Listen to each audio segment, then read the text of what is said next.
Depuis plusieurs mois, nos services de renseignement en collaboration avec ceux de l'Alliance des États du Sahel suivent de près un vaste réseau de déstabilisation orchestré depuis l'extérieur et dont les ramifications internes menacent notre souveraineté nationale. Nous souhaitons vous exposer les faits qui illustrent l'ampleur de ces manœuvres ainsi que les actions résolues prises pour y faire face. Il est porté à la connaissance du public burkinabé et de la communauté internationale que des individus résidant en République de la Côte d'Ivoire se sont activés dans une entreprise de subversion contre notre pays. Ces acteurs du chaos, appuyés par certains services de renseignement de puissance occidentale, sont constitués aussi bien de civils de divers profils que des militaires et anciens militaires ayant quitté le territoire national pour participer à des opérations de propagande et de déstabilisation. Grâce au suivi permanent de leurs activités, nous avons pu déjouer plusieurs tentatives de déstabilisation aussi pernicieuses qu'incessantes. Face à ces échecs répétés,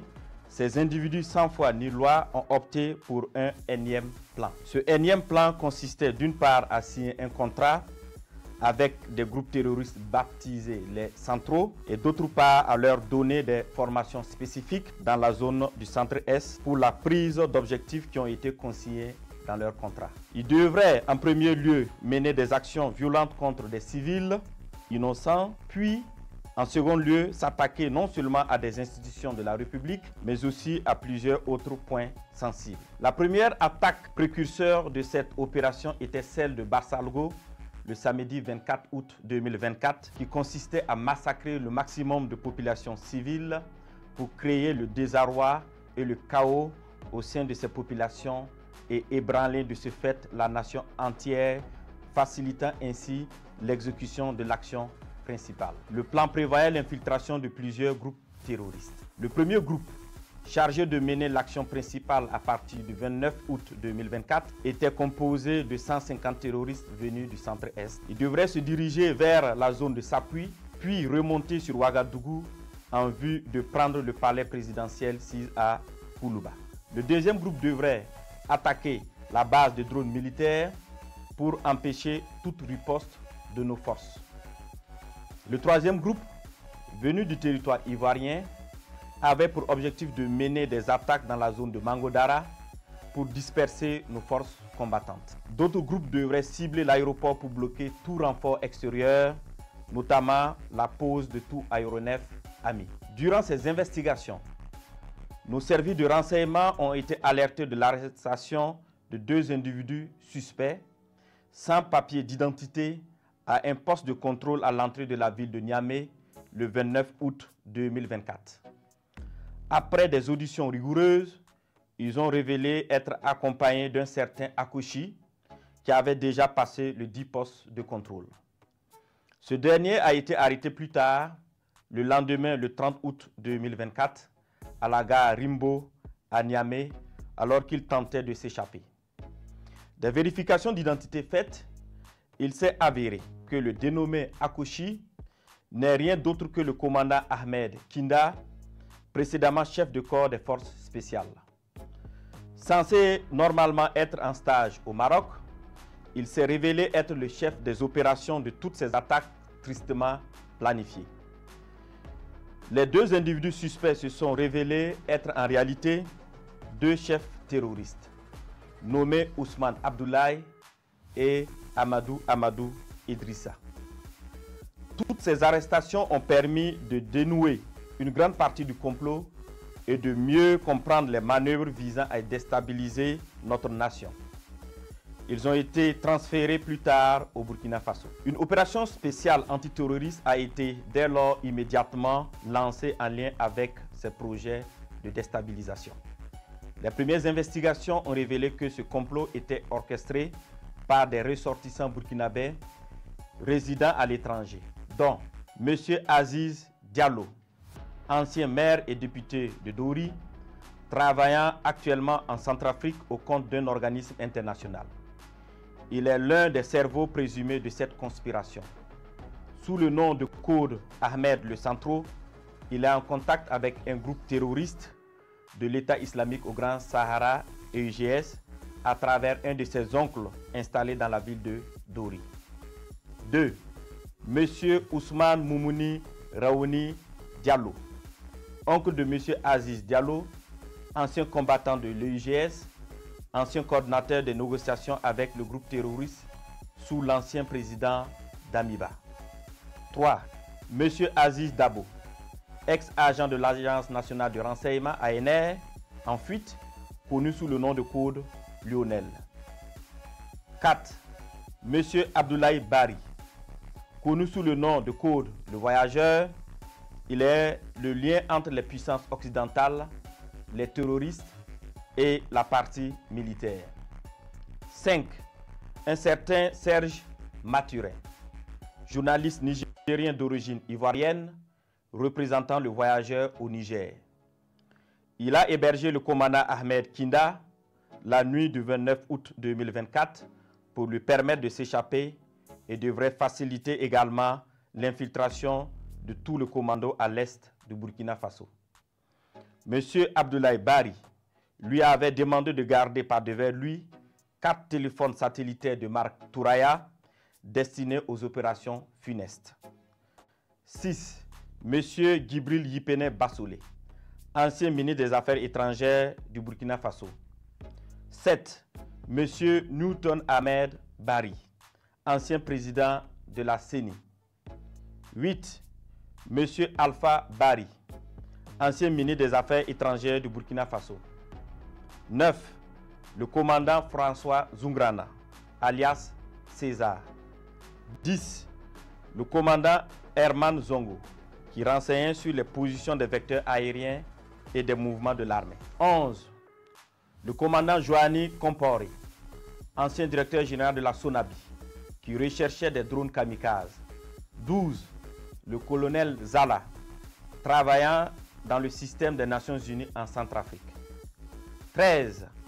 Le lieutenant-colonel Paul-Henri Sandaogo Damiba, alias le Patriarche, qui dirige le volet militaire de ce complot. 14. Le lieutenant-colonel D. Romeo Woba, alias Rodriguez, qui est le chef du centre des opérations à Accra.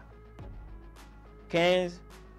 Plusieurs autres officiers à l'extérieur du pays sur lesquels les investigations se poursuivent. Ces déstabilisateurs, en collaboration avec des complices à l'intérieur du pays, menaient des actions de désinformation massive et utilisaient des pratiques occultes pour s'aimer la confusion et la division.